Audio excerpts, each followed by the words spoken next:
들었던 이야기 중에 하나인데요. 그 효자에 관한 여러분 잘 아는 제가 예화를 잠깐 다시 한번 소개해드리겠습니다. 오늘 말씀과 비슷해서 어떤 고을에 옛날에 그 효자가 살았습니다. 얼마나 효자인지 그 소문이 자자하게 나서 임금님 귀에까지 들어갔다는 거죠. 임금님이 암행어사를 보냅니다. 그 효자에게 얼마나 효자인가 좀 보고하라. 그래서 나라에서 상을 내려야 되겠다 했는데 그 암행어사가 그 집에 가서 그 효자를 찾았는데 마침 일을 나가고 없었습니다. 그래서 숨어서 어떻게 어머니를 섬기나 이렇게 좀 봤다는 거죠. 효자가 일에서 돌아왔습니다. 돌아오니까 그 어머니께서 하루 종일 준비한 밥상을 차리시다가 뛰어나오셔서 아들에게 준비해놓은 그 옷가지와 또 수건을 또 가지런히 남고 아들이 그 마당에서 씻기를 기다리십니다. 다 씻으니까 새로운 옷과 또 그 수건을 입고 들어오니까 또 밥상을 차려줍니다. 맛있게 아들은 먹습니다. 그래서 그 아들은 먹고 있는데 어머니께서 그 뭐 다 먹고 나니까 또 거기다 숭늉을 또 디저트를 준비해 주시고 그러고 나니까 또 깨끗이 또 그걸 부엌에 가서 치우시랍니다. 그리고 아들의 잠자리를 또 잘 이렇게 살피셨다는 거죠. 보다 못하니 암행어사가 나타나서 갑자기 소리를 지르면서 야단을 쳤습니다.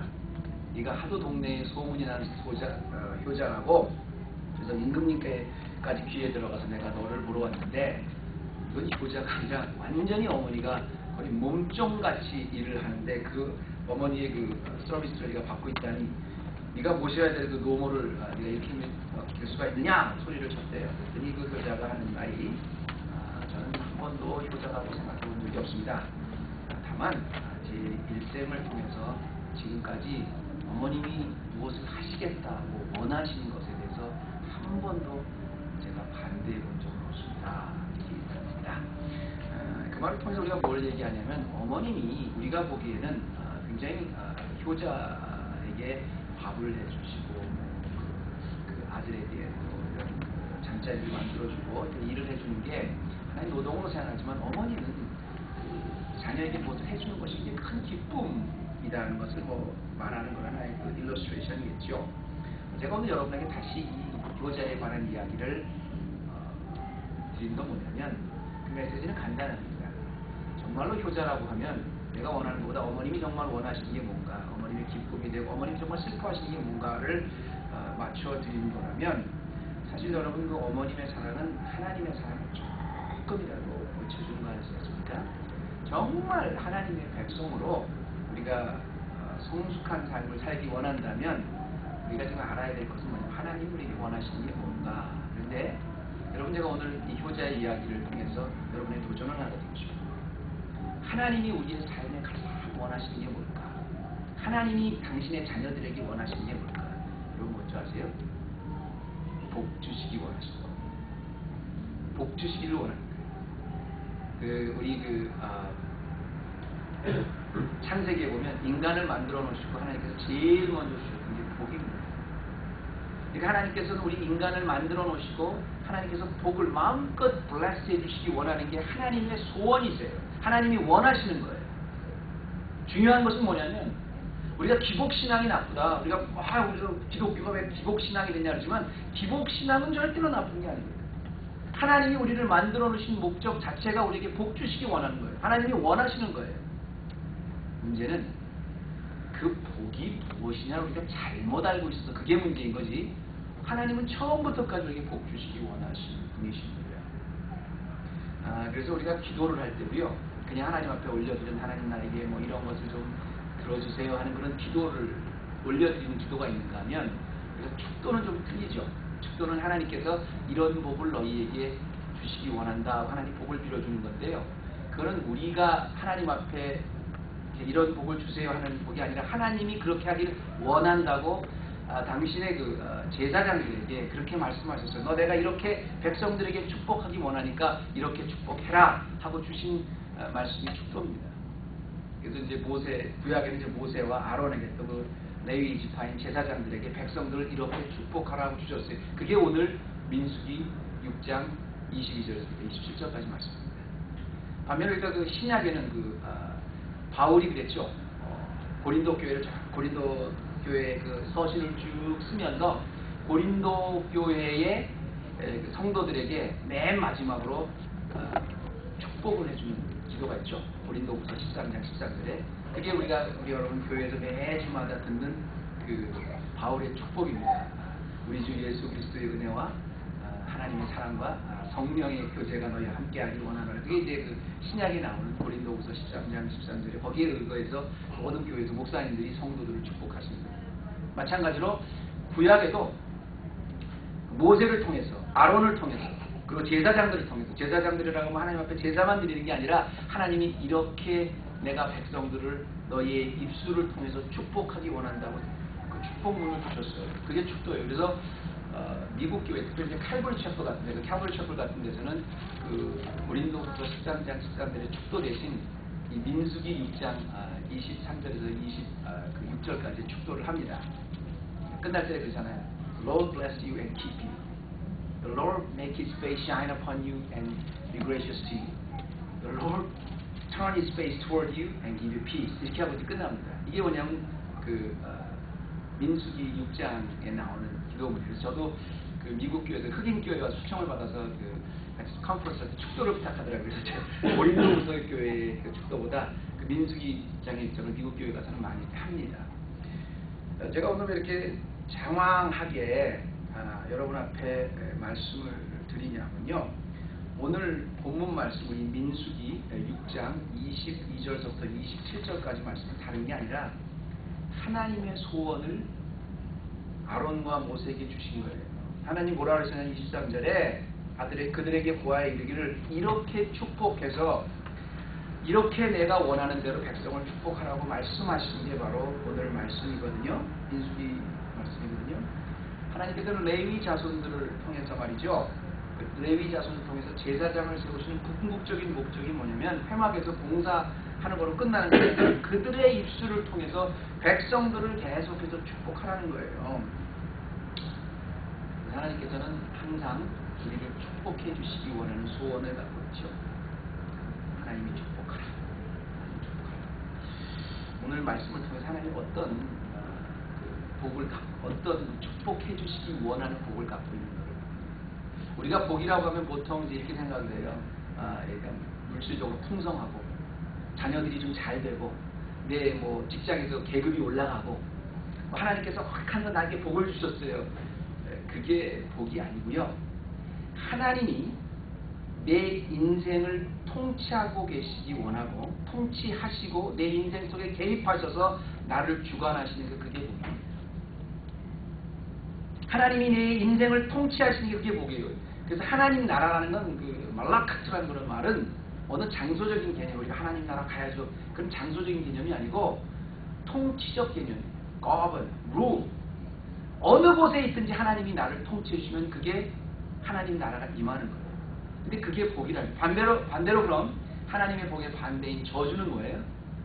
내가 뭘 하든지 잘 되든 안 되든지 내 인생을 전혀 상관하지 않으신 그게 저주입니다.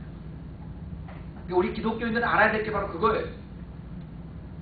하나님이 우리에게 복 주시기 원한다는 건 뭐냐면 하나님이 그만큼 우리 인생에 더 자세히 개입하기 원하신다는 거예요. 그게 복이에요. 진짜. 왜 복인지, 왜 하나님께서 이 민수기 6장 23절에서부터 25절까지의 이 축복의 말씀을 제사장들을 통해서 주시기 원하셨는지 제가 오늘 여러분에게 말씀을 통해서 몇 가지만 좀 나누기 원하는데요. 하나님이 우리에게 주시기 원하시는 복은 첫째로 나를 지켜주시기 원하는 복이에요. 잘 들으세요.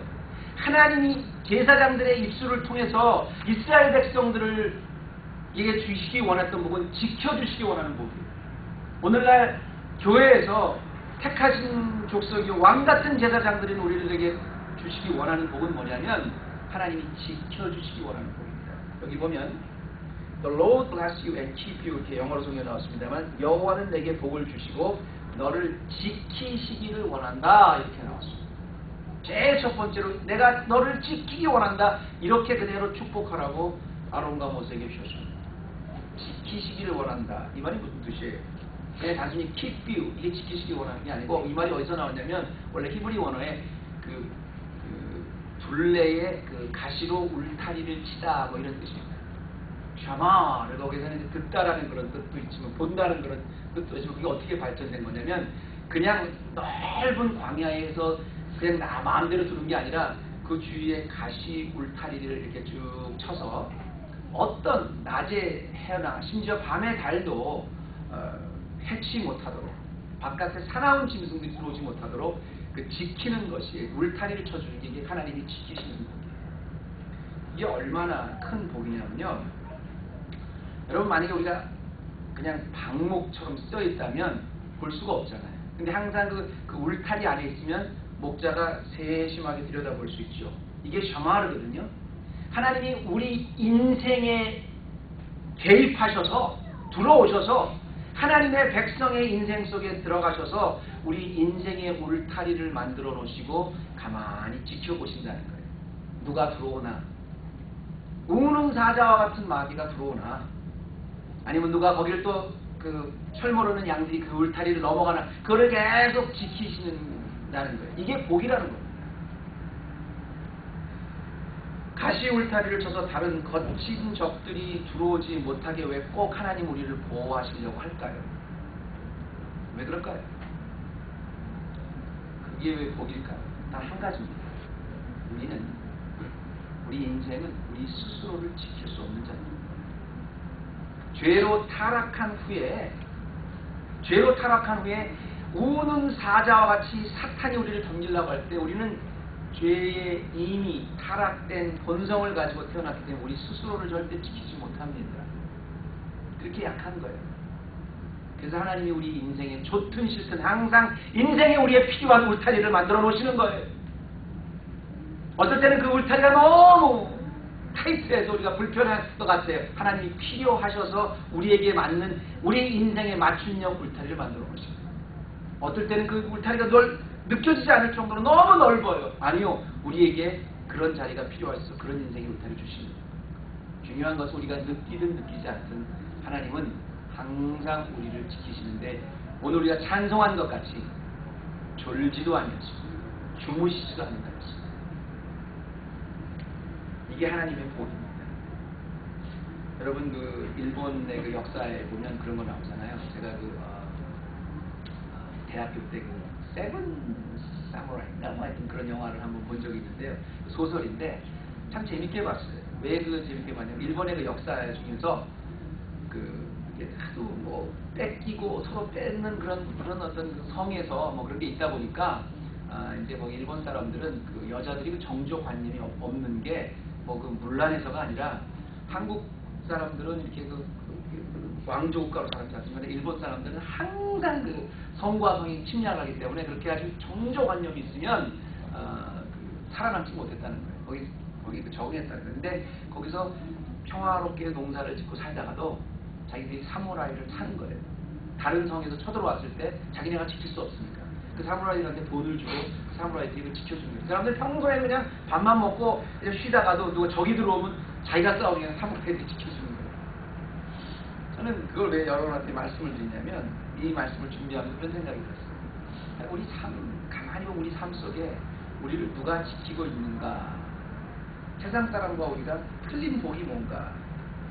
우리를 지켜주시는 분은요, 오늘 짱 먹었다가 내년에는 더 싸움 잘하는 사무라이 와가지고 그 성이 뺏겨버리는 그런 약한 사람이 아니고 낮의 해와 밤의 달도 상치 못할 만큼 낮에 주무시지도 아니하시고 졸지도 아니하실 만큼 24시간 작은 신음에도 응답하실 만큼 우리를 항상 주시하고 계신 분이 하나님이구나.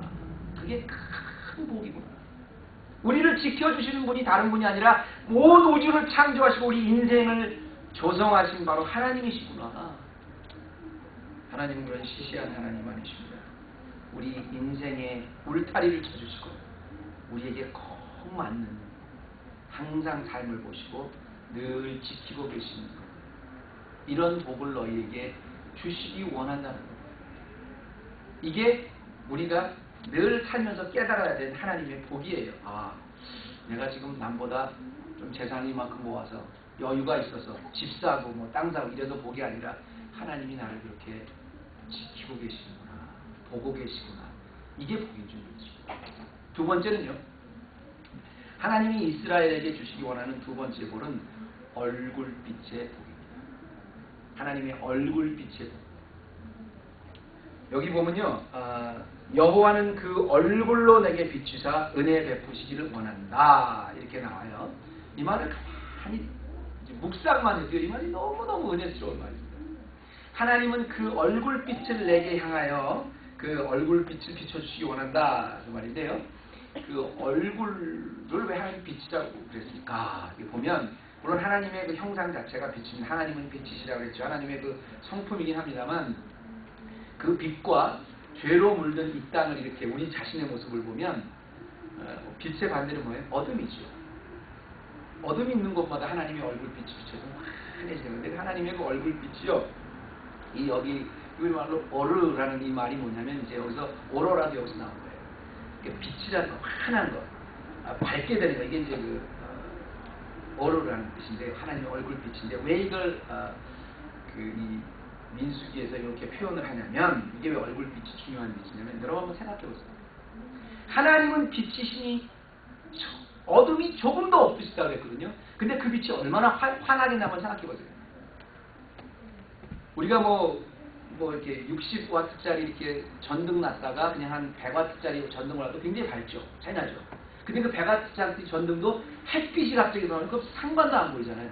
심지어는 햇빛이면 그 별빛도 안 보이잖아요. 별이 지금도 떠 있는데 햇빛이 하도 환하니까 안 보이잖아요. 그만큼 온 세상을 다 비치는데 하나님은 햇빛이 감당할 수 없을 만큼 너무너무 밝으신 온 우주를 다 덮을 만큼 밝은 빛이에요. 그런데 그 빛을 비춰주신다고 안 그랬어요. 왜 이게 복이냐면 햇빛보다 더 밝은 온 우주를 덮을 수 있는 그 빛을 내게 비춰주신다 그랬어요. 근데 여기에 내게는 단수입니다. 이게 축복이에요.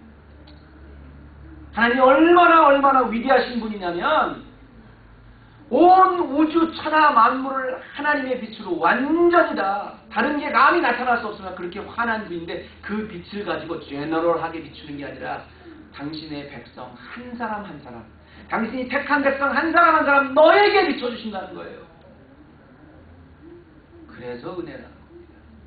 그렇게 큰 분이, 그렇게 위대하신 분이, 그렇게 온 우주를 창조하시는 역사의 주인이신 하나님께서 나를 기억해서 나 하나에게 찾아오신 게 하나님의 빛의 은혜예요. 이 축복을 매일 주기 원하신다는 겁니다. 여러분, 제가 또 질문 하나 해볼게요. 성경에 보면 우리 항상 보면 질문할 때 이렇게 보면 아시는지는 모르지만 꼭 우리 새로운교회 성도님들 질문하고 대답은 하세요. 근데 맞는 대답을 하세요. 근데 성경에 보면 하나님의 빛을, 그 어마어마한 빛, 우리가 감당할 수 없는 빛을 가장 가까이서 본 분이 있습니다. 누구죠? 할렐루야. 이렇게 앞에 계신 분들이 참 생각을 잘하세요. 모세도요. 인류 역사에 나와서 모세만큼 하나님의 빛을 가까이서 본 사람은 없어요. 옛날에는 하나님의 빛을 봤다 그냥 하나님의 사자를 봐도 그냥 죽는 줄 알았어요. 근데 하나님의 빛이 얼마나 크고 강렬하냐면 모세가 감히 하나님의 빛을 직접 본 게 아니라 그나마 인간 형태 중에서 가장 가까이서 본 분인데 하나님의 빛의 영광이 지나가는 그 영광을 간접적으로 본 거예요. 하나님이 이렇게 지나가시는데 그 영광, 가득한 영광을 간접적으로 지나가는데도 감히 그 앞에 얼굴을 둘 수 없어서 뒤를 돌았습니다. 그러니까 모세는 뒤를 돌아서 머리를 푹 숙이는데 하나님의 영광이 간접적으로 뒤로 지나갔어요. 그런데도 불구하고 그 빛이 얼마나 강하냐면 모세가 내려오는데 얼굴에서 광채가 납니다. 그런데도 그래서 사람들이 얼굴에다가 수건을 가렸어요. 참 중요한 의미죠. 이렇게 하나님의 빛이 크고 강렬한데 한 사람 한 사람에게 찾아와 주셨을 뿐 아니라 그 하나님의 얼굴빛의 복을 받은 사람은 뭐예요? 다른 사람이 볼 수 있도록 광채가 나요. 이게 예수님이 말씀하신 너희는 세상의 빛이라. 왜 하나님을 보여달라고 하냐? 나를 본 사람은 이미 하나님을 보았다는 얘기예요. 성령께서 내 마음을 감동하셔서 예수 그리스도를 마음에 고백하고 그 은혜를 받은 사람은 내가 누군데 하나님께서 나를 찾아와 주셨나? 그래서 그 은혜를 고백한 사람은 반드시 그 빛이 드러나게 됩니다. 그걸 다른 사람이 보는 거예요. 이게 얼굴빛의 은혜입니다. 하나님 이걸 기원해 주셨어요. 그 재미있는 예화가 하나 있는데요. 그 인도의 그 선교사로 가는 맥스웰이라는 분이 그것을 이제 언어를 습득하기 위해서 노력을 하는데, 인도라는 곳이 지방마다 언어가 틀려서 참 배우기가 힘들었대요. 그래서 어느 지역에 가서 선교를 하면서 거기 있는 그 유지되는 분한테 좀 인도 그 지역의 말을 좀 가르쳐달라고 그렇게 얘기했는데 안 가르쳐 주시더라고요. 그렇게 열심히 자기가 그 선교를 했는데도 그 말을 안 가르쳐 줬어요. 그래서 아니 도대체 왜 그 언어를 안 가르쳐 주십니까? 제가 뭘 잘못했다고 그랬더니 그 힌두교를 신봉하는 그 인도의 유지부대님이 그러시더랍니다. 절대로 당신한테 우리나라 말을 가르쳐 줄 수 없습니다. 왜요? 당신과 가까이 옆에 있는 사람이 지금까지 예수 안 믿는 사람은 없습니다. 아무리 힌두교가 철저히 신봉하고 있어도 당신과 몇 년만 같이 있으면 반드시 개종을 하더라는 거예요. 그걸 보고 나니까 우리가 당신의 언어를 가르칠 수 없다는 겁니다. 얼마나 아름다운 얘기예요. 이 사람하고 만나면 누구나 기독교인이 됩니다. 사실 이게 전도예요. 교회 만들어 놓고 50명 되면 100명 되고 100명 되면 2000명 되고 1000명 되면 10,000명 되고 이걸 아니요! 우리의 삶의 현장에서 하나님 예수 그리스도의 우리의 은혜를 받은 사람이 너무 감사해서 너무 감격해서 우리 삶의 현장에 사는 모든 모습을 보고 예수에 대해서 관심을 가지라는 게 이게 진짜 전도입니다. 이게 세상에 빛이 되는 거예요. 하나님의 영광이 얼마나 거룩합니까? 감히 볼 수 없죠. 태양빛이요? 아니요. 그거 갖고 설명 못해요. 그런데 어둡고 형편없고 정말 후미진 인간을 찾아와서, 그것도 하나님은 내 얼굴빛을 내게, 우주애가 아니라 지구애가 아니라 헤브론 교회가 아니라 바로 내게, 나 한 사람에게 찾아와서 그 얼굴을 비춰주시는 이 복, 이게 진짜 기독교에서 말하는 복입니다. 옛날에 어떤 그 부흥회 갔을 때 어떤 목사님이었어요. 다들 따라하라고 그러더라고요. 그랬더니 나는 하나님의 형상입니다. 다들 따라해서 나는 하나님의 형상이, 얼굴을 딱 자기 치면서 그러더라고요. 이 하나님의 형상, 이 하나님의 형상 따라했더니 이 형상 갖고 내가 나가면 전도가 될까 안 될까 그래서 참 맞는 말이에요. 그렇다고 인간이 뭐 잘생겼다 못생겼다 그걸 말하는 게 아니라 우리 삶의 현장에서 정말 예수 그리스도의 그 아름다운 빛을 경험한 사람은 많이 보게 돼 있어요. 이 얼굴빛의 복이 우리 헤브론 교회에 꼭 있기를 원합니다. 마지막으로 하나님이 또 우리에게 주시기 원하는 또 하나의 복은 한마디로 평강의 복입니다. 샬롬, 평강의 복입니다. 여호와는 내 얼굴을 내게로 향하여서 평강 주시기를 원하노라 그랬습니다. 그래서 히브리 사람들은 만나면 이유 여하를 막론하고 무조건 만나면 제일 먼저 샬롬 이렇게 얘기를 합니다. 평화라는 거죠. 평화를 기원합니다. 그렇죠? 곽규성 목사님이 그때 그러시더라고요. 예수님이 부활하시고 나서 제일 먼저 제자들을 만났을 때 했던 말이 뭡니까? 그랬더니 평화가 너에게 그거 아니에요. 그런데 다른 사람은 다 대답을 못하는데 구봉서 집사님이 갑자기 너희들 나 보이니? 뭐 그랬는데 아니고, 그게 아니고 하나님을 만난 사람이 제일 먼저 비워주는 건 평강의 복인데, 이 평강의 복은 좀 특별한 복이 뭐냐면 하나님이 아론을 통해서 백성들에게 축복하시기 원하는 얼굴빛의 복, 그리고 하나님이 항상 내 삶의 울타리를 만들어 오시고 나를 가까운 곳을 지키고 보시는 그 복을 경험한 사람들에게 나타나는 결과가 평안입니다. 그러니까 평안은 다른 복이 별개의 벽이 아니라 하나님의 얼굴빛이 내게 향하고 있는 한, 하나님이 내 인생에 개입하셔서 내 인생의 울타리를 만들어 주셔서 하나님께서 내게 주시는 한, 내 인생에 상관하고 계시는 한, 그 사람에 나타나는 특징은 마음의 평강입니다. 예수님이 그랬잖아요. 평안을 너희에게 끼치는 곧 내 평안을 너희에게 주노라.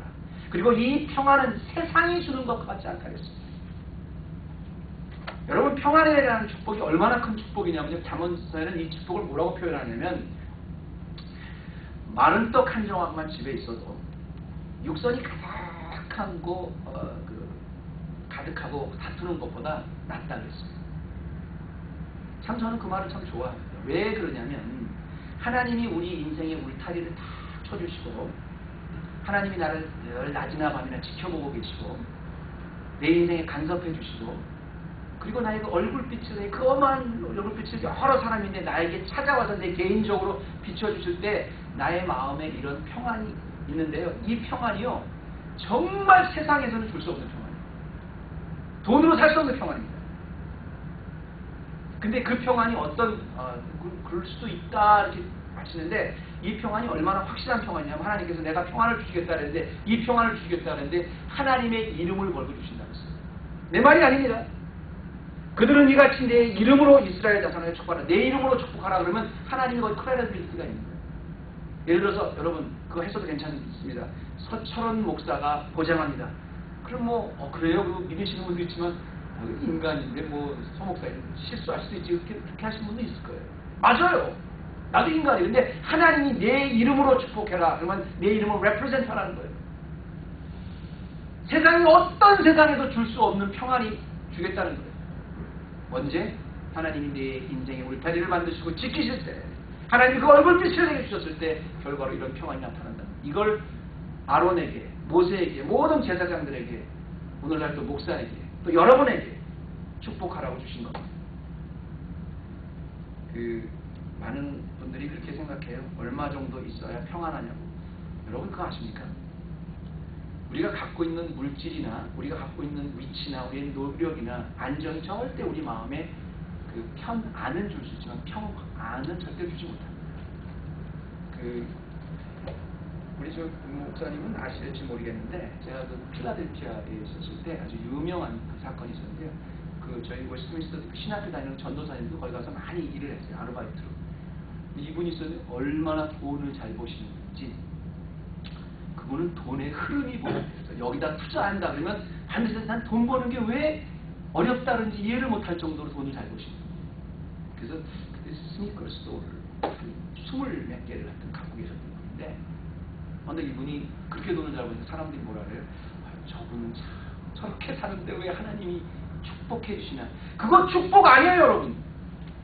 하나님의 복은 그 안에 정말 하나님이 얼굴빛으로 내는 평강이 있어야 축복이에요. 왜 축복이 아니었냐면 그분이 돈은 그렇게 잘 버셨지만 가정이 불행했습니다. 그래서 가정의 다툼이 너무 심해졌어요. 너무 심해지다 나중에 결국은 그 안에서 그 남편과 아내가 너무 가정불화를 심하게 하다가 결국 남편이 화를 참지 못하고 아내를 총으로 쏘았습니다. 죽었어요. 총으로 쏘고 나서 자기도 죽었어요. 둘이 죽었습니다. 당연히 경찰이 들어왔겠죠. 문제는 그 다음에 생겼습니다. 경찰이 들어오고 나니까 그래서 외부에서 침입한 흔적은 없는데 분명히 둘이 싸우다가 죽긴 했는데 거기 집안에 안방에 금고가 있었습니다. 금고를 열었습니다.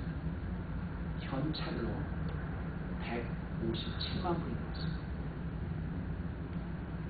157만 불이 어느 정도지만 현찰로 나왔어요. 그때 당시 20년 전에. 근데 157만 불이 나왔다는 그 소식을 듣고 나서 어떻게 되겠어요? 그거는 윌로 만들어 놓은 것도 아니고 그냥 현찰이었어. 그러니까 그게 아마 국고로 그냥 그대로 환송가 됐나 봐요. 가져갔나 봐요. 누구 돈인지도 모르니까. 드럭머니가 아닌다는 누가 그 집에 157만 불이나 갖고 있겠어요. 중요한 것은 그러고 나니까 사람들의 반응입니다. 야, 그것 갖고도 평화를 못 살고 이런 사람 없었어요. 한인사회에서 그 한국 사람을 보고 부러워하는데요. 딱 죽고 나니까 하는 소리가 그러길래 150만 불까지 나 원하세요. 끝에 7만 불 하면 나한테 주지. 이딴 소리만 전부 하는 거예요. 교회에서도 마찬가지예요. 야, 나는 157만 불은 현찰로는 없지만 그래도 내가 한 15만 불은 있는데 이거 빨리 이러다 큰일 나겠다. 윌 만들어 놔야 되겠다. 그래서 변호사 찾아가서 공증하고 막 이랬어요. 이게 하면 내가 지금 만들어 놓지 않은 것 다 국고로 환수되는 거예요. 그걸 그때 처음으로 알고 나서 사람들과 그딴 운동을 했어요. 아니요. 우리가 진짜 그런 걸 듣는 사람 배울 줄 알아요. 여러분, 정말 하나님이 주신 샬롬의 복은 언제 생기는 줄 아세요? 금고에 157만 불 아니라 1,500만 불을 내가 두고 마음대로 쓴다고 했어요. 거기에 절대로 하나님이 주시는 평안은 없습니다. 내 인생의 울타리에 하나님이 내 울타리를 만들어 놓으시고 나를 지켜보 주시고 하나님의 얼굴빛을 모든 사람이 아니라 나 개인 하나하나에게 비추어 주시는 그 은혜를 깨달은 사람만이 이 평안을 가질 수 있습니다. 사랑하는 성도 여러분, 오늘 우리 헤브론 교회에게 주시는 도전의 말씀을 받으십시다. 우리가 신약에 나오는 축복을 하든 구약에 나오는 축복을 하든 그건 아무 상관없습니다. 중요한 것은 그 축복을 통해서 하나님이 누구신가를 보자는 거예요. 하나님은 우리 인생의 주인이십니다. 그리고 우리를 뽑아주셨어요. 그리고 하나님 우리 삶의 울타리를 만들어 놓고 지켜보고 하나님의 얼굴빛을 비춰주시기 원하십니다. 바로 이 하나님이 원하시는 복, 하나님이 주시기 원하는 복, 우리 헤브론 교회 모든 성도들에게 가득, 우리 헤브론 교회 모든 가정에게 가득 넘치기를 정말 주님의 축원합니다. 기도하시겠습니다. 하나님 참 감사합니다. 우리가 무엇이든지 이처럼 사랑하여 주셔서 참 보잘것없는 저희들을 뽑아주셔서 하나님 우리 삶에 우리에 맞는 울타리를 만들어주시고 계속 지켜보고 계십니까? 우리가 잘못할 때 그냥 두셔도 되는데 그 울타리를 안 나가게 억지로 끌어서 우리의 인생을 다시 그 안에 넣어주시고 이 천하 만물에 얼마나 귀한 게 많습니까? 얼마나 잘난 사람 많습니까? 우리 한 사람이 뭐라고 하나님 개인적으로 그 하나님의 얼굴빛을 내게 나에게 각자에게 비춰주십니까? 이 귀한 은혜, 이 귀한 평강의 은혜, 샬롬의 은혜 우리 헤브론 교회 모든 성도들 가득 넘치도록 받아서 세상 모든 사람들이 하나님의 복을 받고 사는 것을 세상 사람들인데도 보여줄 수 있는, 세상 사람들이 보고 은혜를 받을 수 있는 그런 참 하나님의 백성다운 우리 헤브론 교회 성도들 되게 하여 주시옵소서. 예수님의 이름으로